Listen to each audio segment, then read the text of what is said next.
마가복음 8장 27절에서 34절까지의 말씀 다 같이 합독하도록 하겠습니다.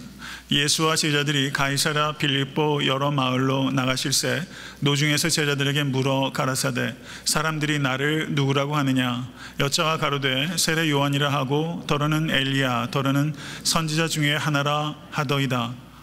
또 물으시되 너희는 나를 누구라 하느냐 베드로가 대답하여 가로되 주는 그리스도시니이다 하매 이에 자기의 일을 아무에게도 말하지 말라 경계하시고 인자가 많은 고난을 받고 장로들과 대제사장들과 서기관들에게 버림받아 죽임을 당하고 사흘 만에 살아나야 할 것을 비로소 저희에게 가르치시되 드러내놓고 이 말씀을 하시니 베드로가 예수를 붙들고 가나매 예수께서 돌이키사 제자들을 보시며 베드로를 꾸짖어 가라사대 사탄아 내 뒤로 물러가라 내가 하나님의 일을 생각지 아니하고 도리어 사람의 일을 생각하는도다 하시고 무리와 제자들을 불러 이르시되 아무든지 나를 따라오려거든 자기를 부인하고 자기 십자가를 지고 나를 쫓을 것이니라.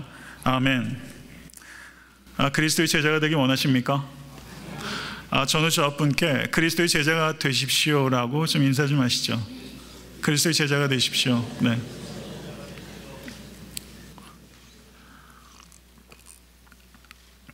제가 사실은 좀 송구스러운 마음이 있어요. 왜냐하면 제가 개척한 이래로 이 본문 말씀 동일한 말씀을 오늘 설교하는 게 제가 아마 3번째 정도 되는 것 같아요. 그래서 조금 죄송한 마음이 좀 있어요. 그런 마음이 좀 있었고 그렇게 하게 된 데는 사순절이 시작하고 있기 때문에 이 말씀 전하고 싶다는 생각도 들었고 개인적으로는 그냥 제가 좀 정직하게 말씀을 드리면 수술 후지만 제가 몸 상태가 썩 좋지를 못합니다. 그래서 수술한 효과가 지금 거의 없는 상태예요. 그래가지고 조금 스트러글을 좀 하고 있는 그런 와중이어서 성도님들께 아무래도 기도를 좀 요청해야 되겠다는 생각이 들고 그렇습니다.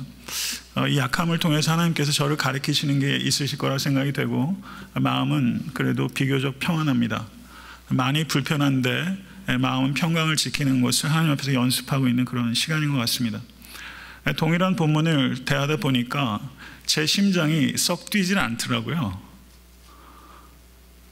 그런데 한번 생각을 바꿔보니까 여러분이 아니라 제 자신은 자기를 부인하고 자기 십자가를 지고 살고 있느냐라고 저에게 묻게 되면 이건 또 다른 문제인 거예요.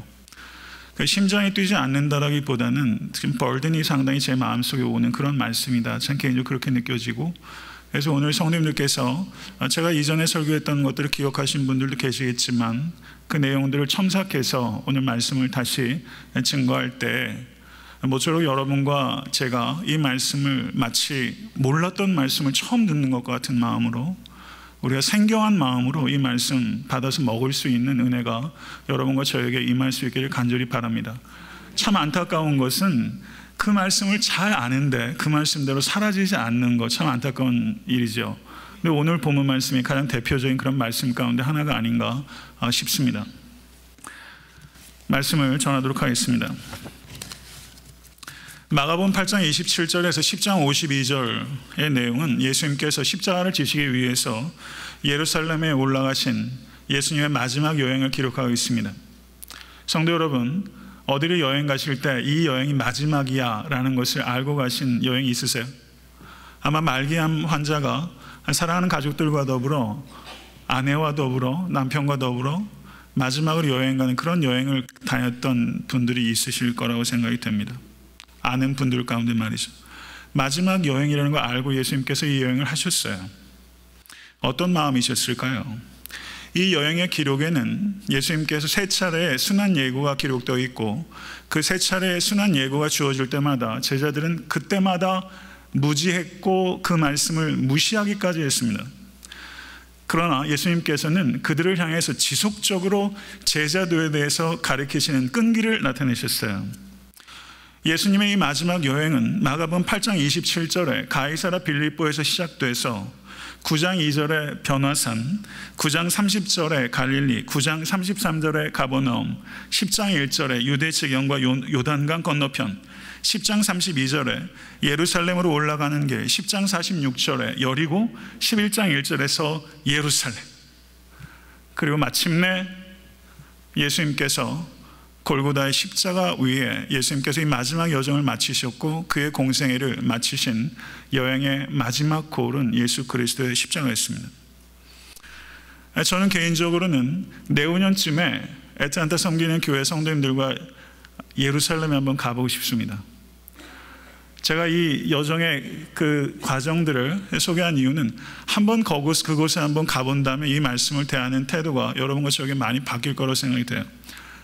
제 신학대학원의 은사는 갈릴리 호숫가를 신학생들과 사이클을 타고서 한 바퀴를 돌았다고 그러더라고요. 그 말을 듣는데 굉장히 부럽더라고요. 예루살렘에 한번 가보고 싶어요. 예수님께서 마지막으로 여행하셨던 그 길을 한번 걸어보고 싶어요. 여러분과 한번 걸어보고 싶습니다. 그리스도인은 그리스도와의 여정에 소환된 존재입니다. 사랑하는 성도 여러분, 지금 어디 여행하고 계세요? 그리스도와 같이 여행하고 있습니까?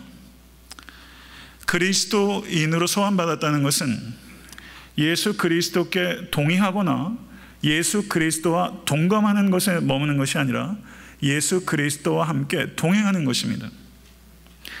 예수 그리스도와 동행하는 이 십자가의 길은 여행길이 아니라 순례길입니다. 우리는 순례자로 부름받은 존재이고 이 순례길을 통해서 예수께서 그리스도이신 것과 하나님의 아들이심을 증거하는 증인으로 부르심받은 존재입니다. 우린 순례자이며 동시에 증인이란 말은 마르투스, 이 말은 순교자라는 뜻이 있습니다. 곧 예수 그리스도를 증거하는 삶은 순교적인 삶입니다. 성도 여러분, 그런 삶에 대해서 여러분 갈망이 있는 여러분과 제가 될 수 있게 주님을 간절히 축원합니다. 예수 그리스도를 믿기 시작한 지 얼마나 되셨습니까? 예수 그리스도를 믿기 시작한 후에 이 신앙의 길은 오히려 넓어지고 쉬워지는 길이 아니라 이 길은 좁고 협착한 길이 됩니다. 신앙은 그런 것입니다. 그러나 이 좁고 협착한 길이 우리를 감격하게 합니다. 그리고 세상이 어떤 길도 우리에게 줄 수 없는 기쁨과 눈물과 환희를 이 길에서 우리는 맛보게 되는 것입니다. 그리스도인에게 약속된 길은 평탄한 길이 아니라 평안한 길입니다.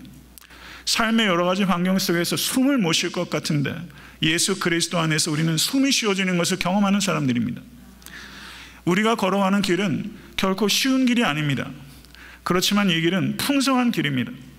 세상에서 경험할 수 없는 풍요로움이 이 안에 있습니다. 지난 수요일 2월 18일에 사순절이 시작되었습니다. 이번 사순절 기간 동안에 예수 그리스도와 온전히 동행하시는 우리 모두가 될 수 있게 되기를 간절히 바랍니다. 이민생활하면서 많이 외롭다는 거 아마 많이 느끼실 것 같아요.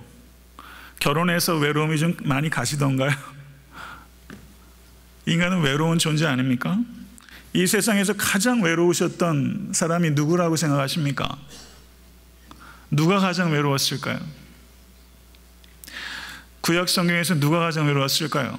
혹시 모세는 아닐까요? 모세가 극구 하나님 앞에 자기는 못한다고 얘기했는데 하나님이 억지로 소원해 놓고 그 애굽 출애굽하기까지는 얼마나 어려웠으며 나오자마자 백성들의 원망과 불평 속에서 저 얼마나 외로웠겠어요. 그 모든 역경들을 통과한 다음에 가나안 땅을 목전에 두고 그 땅에 또 들어가지 못하게 하나님께서 모세를 주저앉히셨어요. 외로운 영혼입니다. 모세는 많이 외로웠을 거예요. 그러나 이스라엘 백성을 애굽에서 자유케 해서 가나안 땅으로 이끌었던 모세보다 외로웠던 영혼이 있는데 그 영혼은 우리 주 예수 그리스도입니다.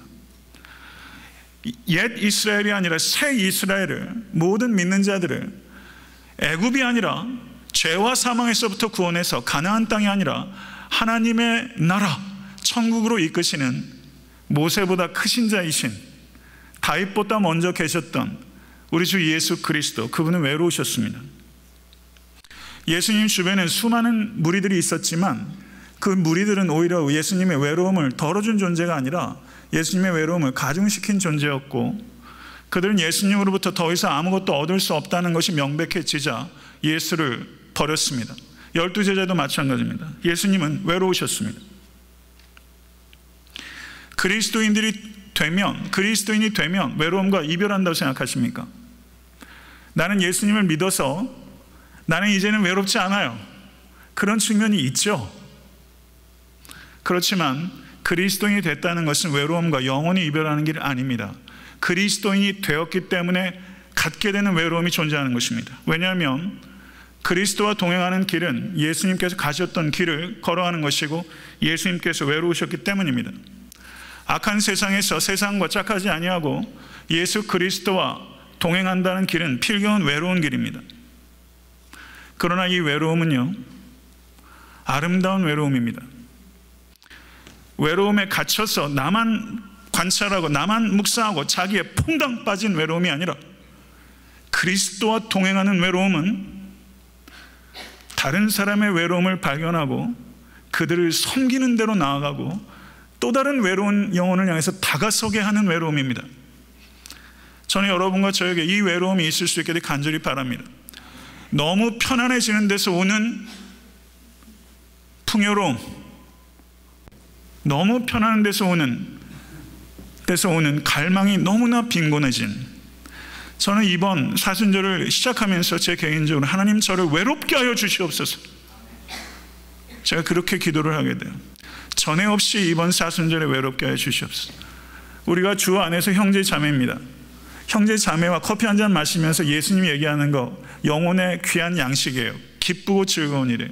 그렇지만 옆에 있는 형제 자매와 심지어 목회자인 저와 이야기하는 것으로도 여러분에게는 채워지지 않는 외로움이 있어야 되고, 그 외로움은 우리 주 예수 그리스도만이 채워줄 수 있는 외로움이 되어야 됩니다. 사람으로는 도저히 만족되지 않는 외로움을 가지실 수 있는 여러분과 제가 될 때, 이번 사순절은 매년 다가오는 연례적인 행사가 아니라 예수 그리스도와 새롭게 만나는 사순절이 될 거예요. 예수님 만나고 싶습니다. 이번 사순절 동안에 예수님 만나십시오. 예수님이 정말 누구신지 아십니까? 예수님을 정말 여러분의 심령 가운데 모시고 계십니까? 정말 그렇습니까? 마가복음 8장 23절에 예수님께서 소경에게 뭐라고 말씀하셨냐면, 무엇이 보이느냐? 무엇이 보이느냐? 이건 무서운 질문 아닙니까? 무엇이 보이느냐? 그런데 마가복음 8장 27절에 사람들이 나를 누구라 하느냐? 8장 29절에는 너희는 나를 누구라 하느냐? 8장 23절에서 29절까지 불과 6절에 세 차례의 질문을 연달아 하고 있는데, 무엇이 보이느냐? 사람들이 나를 누구라 하느냐? 너희는 나를 누구라 하느냐? 이 질문은 똑같은 질문이에요. 중요한 질문, 치명적인 질문입니다. 너희는 나를 누구라 하느냐? 사랑하는 성도 여러분, 그리스도인들은 대개 많은 경우에 그리스도인들은 자기의 그리스도를 믿어요. 자기의 그리스도. 마태, 마가, 누가, 요한복음을 통해서 예수님을 알아가는 것이 아니라 내가 복음을 통해서 예수님을 알고 있어요. 청교도 목사인, 그리고 위대한 신학자였던 영국의 17세기 존 오웬 목사님, 이분은 매우 중요한 책을 몇 권 남기셨습니다. 그런데 이 존 오웬 목사님이 이런 말을 했어요. 그 당시에 영국인들을 향해서 이렇게 경고했습니다. 여러분들은 상상 속의 그리스도를 믿고 있습니다. 상상 속의 그리스도로 만족한다면 상상 속의 구원으로 만족해야 할 것입니다. 단언하건대 오직 하나의 그리스도만이 존재합니다.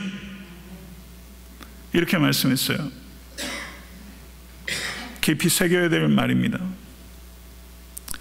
상상 속의 그리스도를 믿고 있으면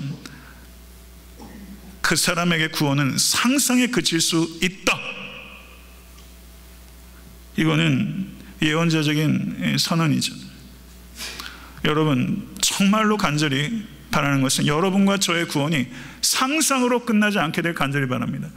우리가 생각하는 구원이 일루전이 돼서 마지막에 예수 그리스도 앞에 섰을 때 우리가 생각했던 그 구원이 환상같이 되지 않도록, 그렇게 되기 위해서는 우리는 상상 속의 예수를 만나서는 안 됩니다. 성경에 말씀하는 예수를 알아가시고 그 예수를 체험하시기를 주님으로 간절히 축원합니다. 성경의 중심은 우리 주 예수 그리스도입니다. 구약 성경은 오실 예수님에 대해서 예언하고 있고, 신약 성경은 오신 예수님에 대해서 기록함과 동시에 다시 오실 예수에 대한 예언입니다. 그리고 예수님께서는 말씀대로 부활하신 것처럼 말씀대로 이 땅에 재림하실 것입니다. 믿으세요? 성경의 주제는 우리 주 예수 그리스도예요. 정말 예수를 알기 원한다고 하면서 성경을 멀리한다는 것은 예수를 알고 싶은 마음이 없는 거예요. 그렇지 않습니까? 올 한해 저희가 빠르게 읽기 하고 느리게 읽기 하죠. 이제 벌써 2월 달도 다 갔어요. 혹시 지금 많이 뒤쳐져 계시면 빨리 따라잡으세요. 빠르게 읽기 빨리 따라잡으시고, 느리게 읽기는 그냥 이전까지 못했던 건 그냥 제가 눈 감아 드릴게요. 오늘부터 다시 하자. 오늘부터 다시 하자. 지금 요한복음 7장 들어갔어요. 거기에서부터 다시 느리게 읽게 하면서 큐티하는 거 모른다고요? 큐티 뭐 모르면 큐티 못합니까? 나에게 주시는 말씀이 뭔가 하고서, 성도 여러분, 연인한테 오는 사랑 편지 읽는 법 못 배우면 연애 편지 못 읽어요? 연애 편지는 얼마나 해석을 잘합니까? 그 행간의 의미 뒤에 있는 감정까지 다 읽어내시잖아요. 우린 충분히 성경 읽을 수 있어요. 연애 편지 읽는 만큼만 관심을 가지고 보세요. 예수님께서 나에게 뭐라고 하시는지, 내가 꼭 들어야 될 말씀이 거기 있기 때문에 여러분과 제가 들을 수 있게 되길 주님을 간절히 축원합니다. 듣게 되면 살게 될 거예요. 듣게 되면 일어서게 될 거예요. 듣게 되면 내 삶이 새롭게 해석되기 시작할 것입니다. 이 축복이 여러분과 저에게 임할 수 있게 되기를 주님을 간절히 축원합니다. 베드로가 너희는 나를 누구라고 하느냐 그랬더니 주는 그리스도 시니이다 라고 말했어요. 맞는 고백입니까? 틀린 고백입니까? 맞는 고백이에요. 그런데 희한하게 30절에 보시면 이에 자기의 일을 아무에게도 말하지 말라라고 예수께서 경계하셨다라고 말씀하고 있습니다. 경계하셨다라고 번역하고 있는데 영어 번역을 보니까 rebuke하셨다, 꾸짖으셨다라고 번역하고 있습니다. 꾸짖었다라고 번역하는 게 맞는 번역입니다. 에피티마오라는 단어는 꾸짖은 것입니다. 이 꾸짖다라는 단어가 어디에 등장하냐면 그 의미를 정확하게 알기 위해서는 그 용례를 살펴야 되는데, 마가복음 1장 25절에 회당에서 귀신을 쫓으실 때 예수님께서 에피티마 꾸짖으셨고, 그리고 4장 39절에서 바람을 잠잠케 하실 때 예수께서 바람을 꾸짖으셨습니다. 그런데 지금 베드로가 주는 그리스도시니이다 라고 위대한 고백을 했는데 예수께서 자기의 일을 아무에게도 말하지 말라 라고 베드로를 꾸짖으셨어요. 귀신을 꾸짖으실 때처럼 예수님께서 베드로를 꾸짖으셨습니다. 그러면 왜 예수님께서 베드로를 꾸짖으셨을까요? 여기에는 중요한 의미가 있습니다. 예수님께서 베드로를 꾸짖으신 이유는 베드로가 고백한 말은 맞지만 베드로가 생각하는 그리스도와 예수께서 이 땅에 실현하시고자 하는 그리스도는 전혀 다른 그리스도이기 때문입니다. 사랑하는 성도 여러분, 베드로는 예수께서 그리스도라는 것은 깨달았지만 예수께서 어떤 그리스도인지에 대해서는 지금 전혀 무지한 것입니다. 이 차이를 우리는 알아야만 되는 것입니다. 예수님께서는 베드로가 생각하는 그리스도상이 잘못된 것이기 때문에 그것에 대해서 수정하셔야 될 필요성을 느끼셨고 이렇게 말씀하셨습니다. 인자가 많은 고난을 받고 장로들과 대제사장들과 서기관들에게 버림받아 죽임을 당하고 사흘 만에 살아나야 할 것을 저희에게 비로소 가르치시니, 이렇게 말씀합니다. 이것은 마가복음에 등장하는 예수님의 세 번의 순환 예고들 가운데 첫 번째 순환 예고입니다. 그런데 예수님의 순환 예고에서 주목해야 되는 단어가 있는데 그것은 day라는 그리스어입니다. 이 day라는 그리스어는 must라고 번역되는 단어입니다. It is necessary. 반드시 이렇게 되어야 한다라는 뜻이 이 day라는 조동사에게 담겨있는 의미입니다. 그러면 예수께서 반드시 그렇게 되어야 한다라고 말한 것이 어떤 내용입니까? 그것은 I must suffer. 나는 고난 받아야 할 것이다. I must be rejected. 나는 버림받아야 할 것이다. I must be killed. 나는 죽임 당해야 될 것이다. I must arise from the dead. 나는 살아나야 할 것이다. 이것이 예수께서 말씀하신 네 가지 필연적으로 일어나야 될 사건입니다. 성도 여러분, 예수님께서 이 day라는 조동사를 통해서 여러분과 저에게 깨닫기 원하시는 것은 예수 그리스도의 죽음은 수동적인 죽음, 정치적으로 희생된 우연적인 죽음이 아니라 예수 그리스도의 죽음은, 예수 그리스도의 고난은 I must suffer, I must be killed. 나는 반드시 죽어야 할 것이다. 예수님의 죽음은 예언자를 통해서 하나님께서 예언해 오신 바대로 구약의 성취로서, 하나님의 계획의 성취로서 예수님께서는 고난 당하신 것입니다. 이것을 믿으실 수 있게 되기를 간절히 바랍니다. 이 사실 다 아시죠? 다 아시죠? 다 알아요. 그리스도는 서퍼링 메사야, 고난 당하시는 그리스도이십니다. 문제는요, 다 아는 이 사실을, 다 아는 이 예수 그리스도상을 여러분과 제가 진심으로 받아들이고 있는가 하는 거예요. 그러면 고난 당하시는 예수를 나의 예수로, 나의 그리스도로 받아들인다는 것은 어떤 의미가 있습니까? 그것은 예수의 고난이 구약 성경의 성취라는 것을 다 아는 바이기 때문에 거기에서 멈추는 것이 아니라 예수 그리스도의 고난이 구약 성경의 성취일 뿐만 아니라 고난당하신 예수는 우리를 십자가의 길로 초청하고 있는 것입니다. 그것을 받아들이겠는가 하는 문제예요. 사랑하는 성도 여러분, 그리스도인이 된다는 것은 십자가로 가는 길입니다. 맞죠? 그리스도인이 된다는 것은 십자가를 지는 삶으로의 소원이에요. 맞죠? 그러면 여러분, 저는 십자가를 지는 목사로 보입니까? 우리 교회는 십자가를 지는 교회입니까? 이 부분에 있어서 우리는 깊이 생각하고, 그리고 십자가를 지혜롭게, 그리고 끝까지, 예수께서 제자들을 사랑하시되 끝까지 사랑하시니라. 우리가 십자가를 과연 지고 있는가? 십자가를 정말 증거하고 있는가? 십자가는 말을 한다는 말이 있어요.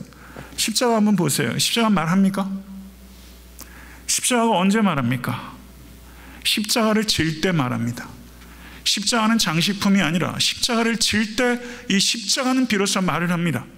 저는 애타한테 섬기는 교회 십자가가 장식품이 아니라 말을 할 수 있게 되기를 간절히 바라고, 애타한테 섬기는 교회가, 그리고 제가 십자가를 지는 교회와 목사가 될 수 있게 되기를 간절히 바랍니다. 정말 이 일에 부끄러움이 없는 여러분과 제가 될 수 있게 되기를 간절히 바랍니다. 성도 여러분, 십자가를 사랑하실 수 있게 되기를 간절히 바랍니다. 십자가 찬양하는 것은 쉽죠. 그런데 십자가를 정말 지는 것은 전혀 다른 문제잖아요. 십자가를 정말 지기 원하십니까? 이런 일들에 대해서 설교하는 게 어렵겠어요. 꿈쩍도 안 하잖아요. 우리는 십자가를 지는 삶을 노래는 하잖아요. 그리고 십자가를 지지는 않아요. 여기에서 있는 이 괴리감, 이게 얼마나 우리를 권고하게 합니까?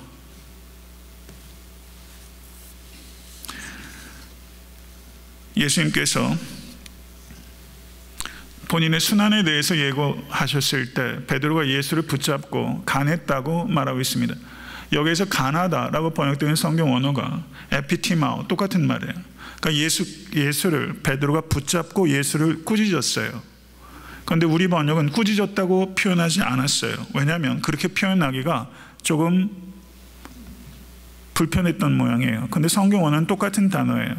그런데 개역 개정은 항변하매라고 번역을 했고, 표준세 번역은 항의하였다라고 번역했는데, 꾸짖는 것과 항의하는 건 좀 차이가 있죠. 저는 이것을 꾸짖었다라고 번역하는 쪽을 택해야 된다고 개인적으로 생각합니다. 왜냐하면 그 느낌이 충분히 전달되지 않아요.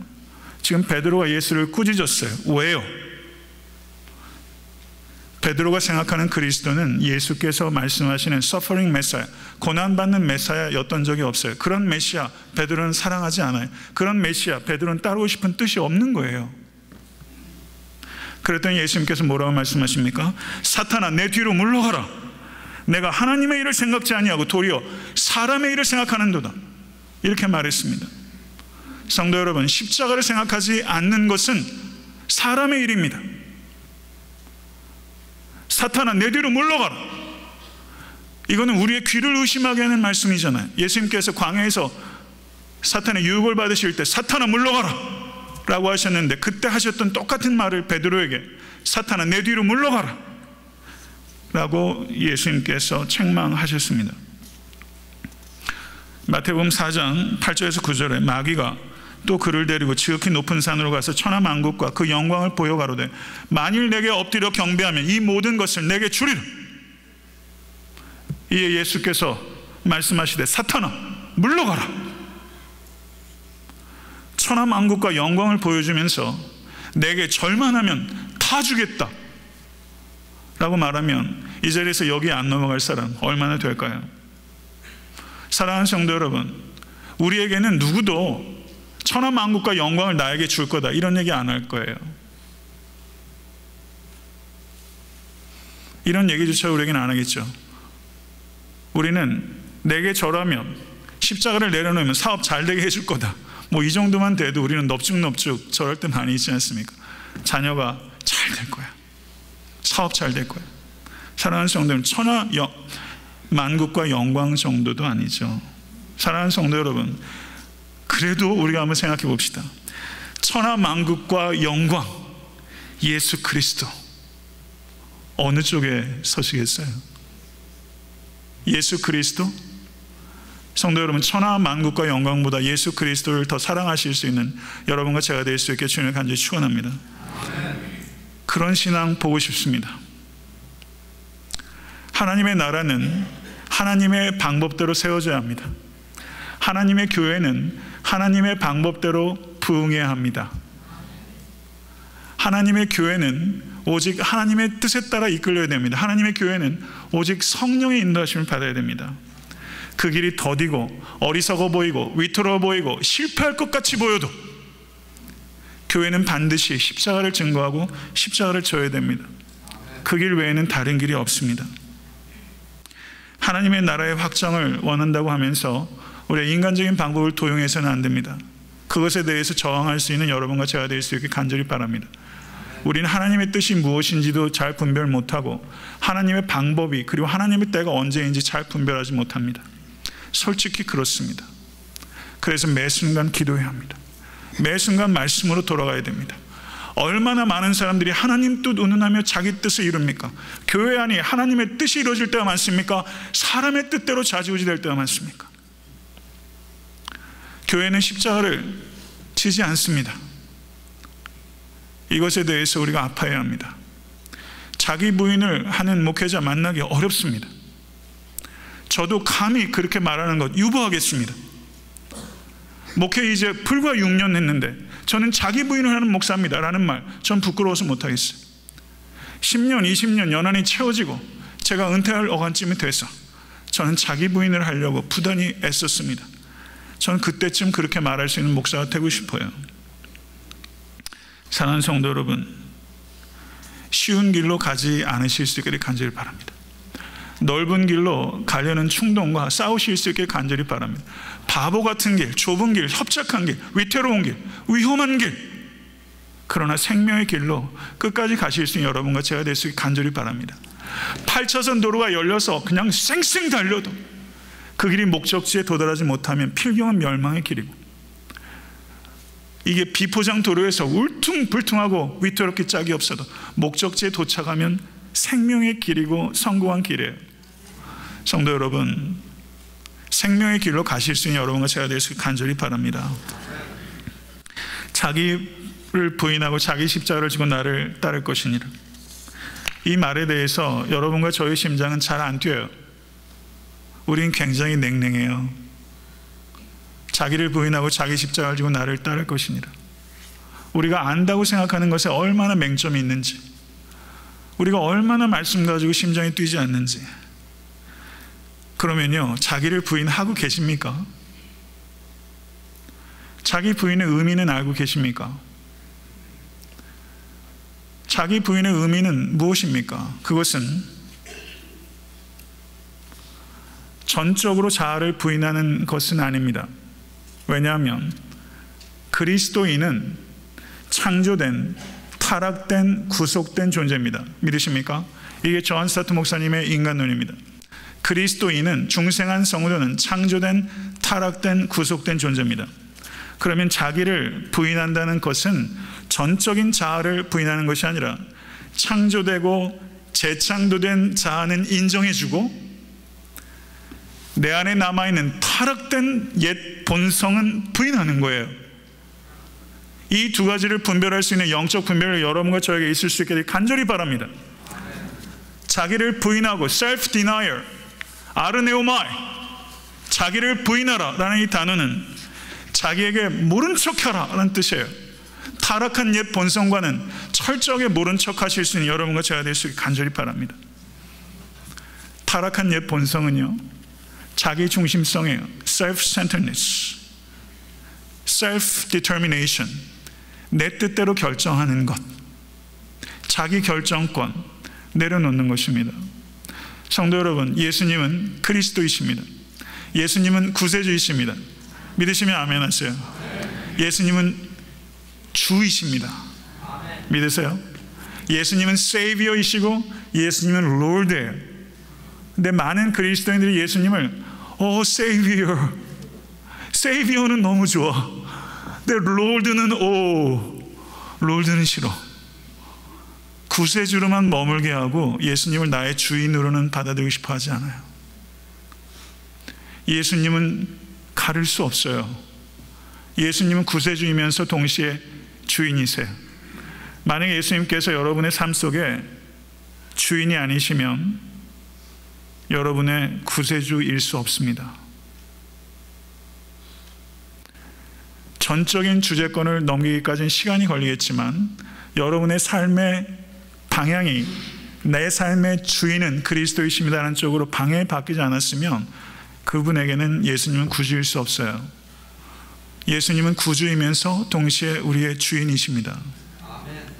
성도 여러분, 자기를 부인한다는 것은 내가 주인 됐다는 것을 부인하는 것이고, 내가 주인 삼은 모든 것 내려놓고, 몇 번 찬양하셨어요? 그 찬양 부를 때 좀 뒤가 좀 땡기실 수 있게 되기를 바랍니다. 정말 주인 된 것 다 내려놓고 예수께 주권을 올려드리는 여러분과 제가 될 수 있게 되기를 주님의 간절히 축원합니다. 자기 십자가를 지고 나를 쫓을 것이니라. 이것은 그 당시 사람들에게 인기 있는 말일 수 없어요. 이거는요, 참혹한 것입니다.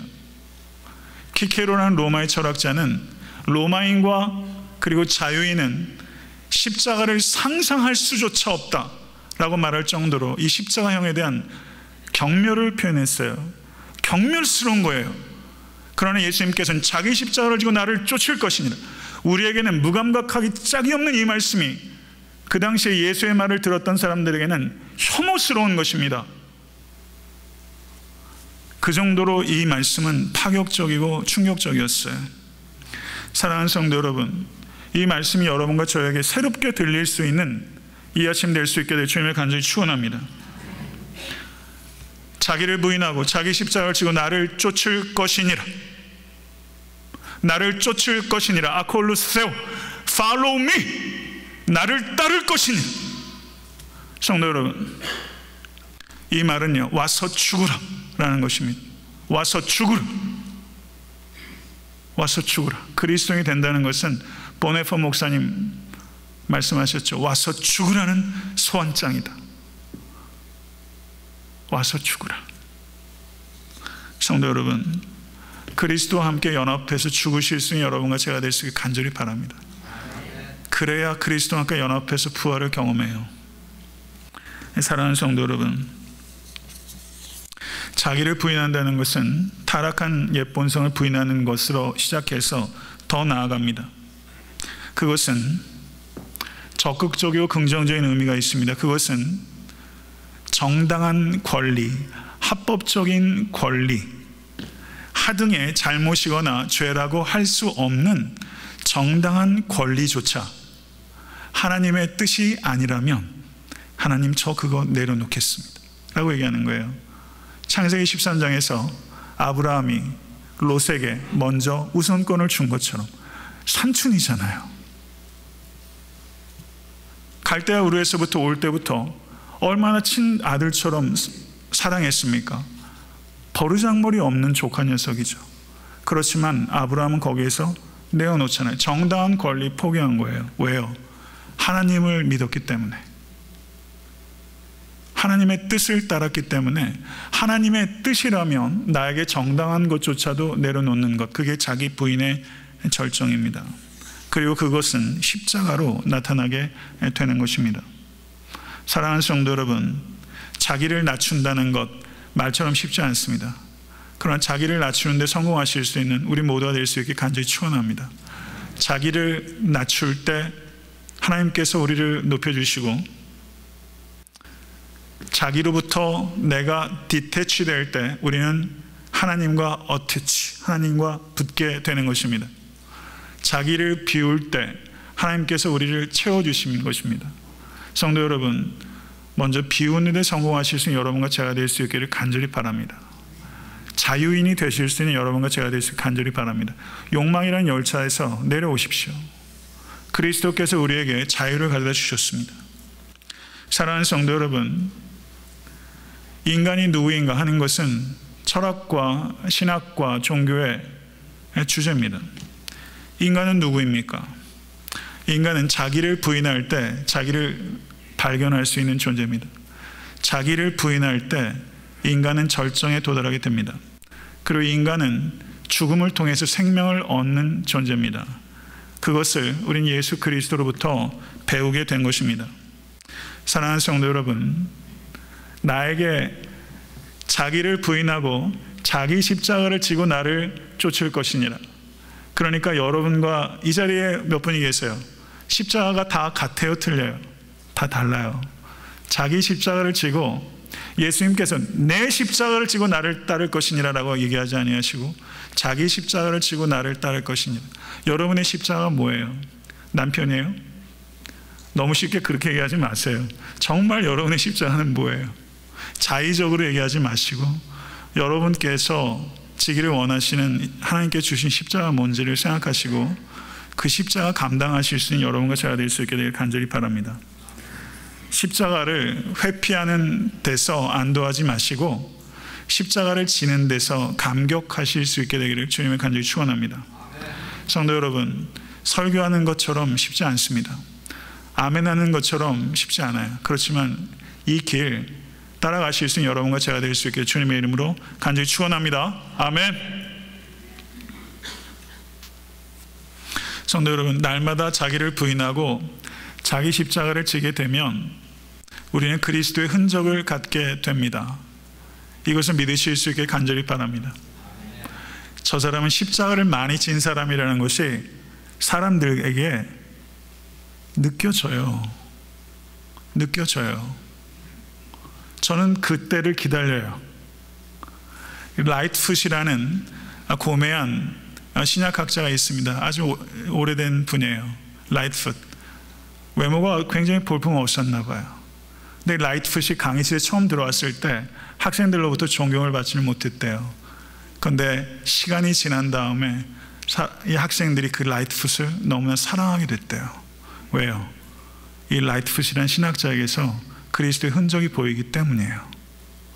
그리고 일전에도 제가 설교 때 말씀드렸던 것처럼 그 일본에서 평생토록 선교사로 섬기셨다가 다시 이제 미국에 돌아오셔서 이제 안식하고 계신 선교사님이 계신데, 어디를 이렇게 계속적으로 지속적으로 가셔야 되는데 엘리베이터를 이렇게 타고서 오르락 내리락 하셨나 봐요. 그런데 그 엘리베이터를 이렇게 조작해주고 도와주던 사람이 이 선교사님 일행에게 그런 얘기를 했대요. 이상하게 저 노인을 만나면 내가 너무 부끄러워져요. 내가 죄인이라는 게 깨달아져요. 이렇게 얘기를 하더래요. 이런 일이 가능할 수 있을까요? 저는 가능하다고 생각해요. 뭔가 여러분과 저의 존재가 지금은 너무 거리가 멀지만 10년, 20년쯤 혹시 죽기 전에라도 뭔가 우리의 프레젠스가, 아, 이분은 그리스도의 흔적이 있는 사람, 그리스도의 흔적이 있는 사람, 다 느끼진 못하겠죠. 그렇지만 스테반이 돌에 맞을 때도 그의 얼굴이 천사처럼 빛났고, 보이는 사람이 있잖아요. 스테반이 돌에 맞아서 죽을 때, 제가 지난번에 말씀드렸죠. F.B. 마이어라는 신학자는 사도 바울이 다메섹 도상에서 부활하신 예수님을 만나 저가 변했지만 그 전에 돌을 맞고 쭉 하면서 돌을 던지는 이들을 향해서 용서해달라고 기도했던 스테반에 의해서 그 영혼은 크게 흔들렸다라고 말하고 있는 것을 보면요, 성도 여러분, 뭔가 십자가를 지는 사람에게는 흔적이 있는데 여러분과 저에게 그런 흔적이, 십자가의 그 진심이 여러분과 저에게 있을 수 있게 간절히 바랍니다. 진정성이, 전 진정성이라는 말 되게 좋아해요. 십자가가 좀 진정성이 있으면 좋겠어요. 요즘에 십자가는 왜 그렇게 뺀질하고 왜 그렇게 화려한지 모르겠어요. 십자가가 좀 투박해지고 단순해지고 진정성을 가질 수 있기를 위해서, 그리고 그런 십자가의 흔적을 갖는 것을 삶의 목표로 삼으시는 여러분과 제가 될 수 있게 주님을 간절히 축원합니다. 십자가의 흔적, 십자가의 흔적. 제가 그런 얘기, 그 스카, 십자가의 흔적, 이 상처를 가지면요, 이 상처가, 예수 그리스도의 십자가의 상처는요, 그게 도마도 받잖아요. 근데 예수 그리스도의 상처는, 스카는 있는데 아픔은 사라졌어요.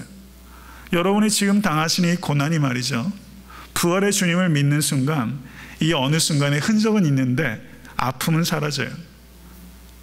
그리고 그 고난의 흔적이 지금 고난을 통과하고 있는 누군가를 강력하게 위로하게 될 거예요. 여러분의 그 당한 고난은 스타가 될 겁니다. 스타가 되게 하는 변화는 부활하신 예수 그리스도만이 우리에게 가져다 주는 거예요. 여러분, 그리스도 때문에 당하는 스카, 여러분, 예수 그리스도 때문에 내가 상처를 하나도 안 가졌다, 그 상태로 그리스도 앞에 선다. 그거 부끄러운 일이죠. 모쪼록 주와 복음을 위해서, 주와 복음을 부끄러워하지 않는 성도가 되실 수 있게 간절히 바랍니다. 그리고 주와 복음을 위해서 상처 받는 성도 되십시오. 주와 복음을 위해서 상처 받는 목사와 교회가 될 수 있게 간절히 바랍니다. 이 길은 좁은 길입니다. 이 길을 끝까지 동행하시는 여러분과 제가 될 수 있게 주님을 간절히 축원합니다. 기도하겠습니다.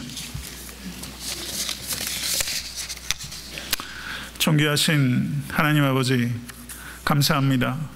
아브라함을 갈대아 우르를 떠나서 약속한 땅으로 가라고 하셨던 주님, 이제 예수 그리스도 안에서 우리들을 세상 가운데서 불러주시고 십자가의 길로 가라고 우리를 불러주셨습니다.